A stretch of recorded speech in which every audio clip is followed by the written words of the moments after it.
Aujourd'hui, nous allons continuer avec notre cours, notre troisième cours, leçon portant sur les traits caractéristiques d'une famille. On a commencé par voir d'abord la famille. Donc, notre première leçon, nous avons vu la famille de façon générale. On a défini la famille, nous avons donné le rôle de chaque membre de famille.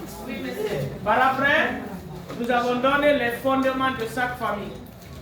Mais aujourd'hui, nous allons voir les traits caractéristiques de chaque famille.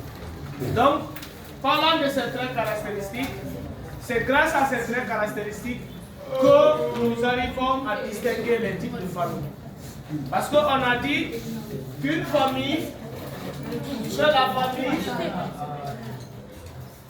est divisée en deux. Il y a deux types de familles. Nous avons la famille dite biologique ou nucléaire. Ou la famille nucléaire. En plus, nous avons vu la famille élargie. Élargie ou établie. Mais avant d'y aller beaucoup plus rapide, je vais demander quelqu'un pour me définir la famille. Monsieur moi. Oui, toi. La famille est la cellule de base d'une société. Autrement dit, la famille est l'ensemble des personnes.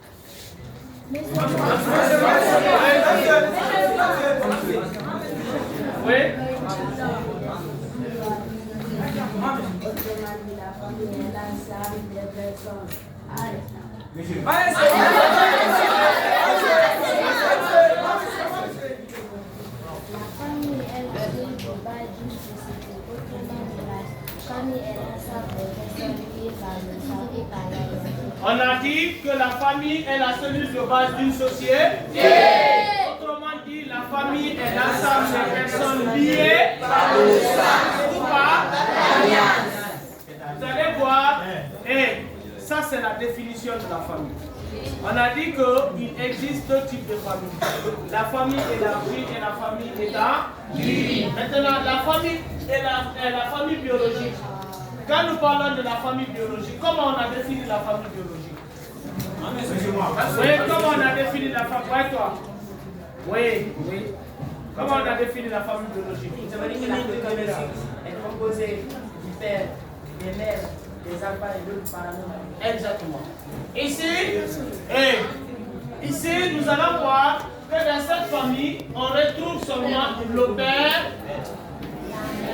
la mère, les enfants et Les autres parents.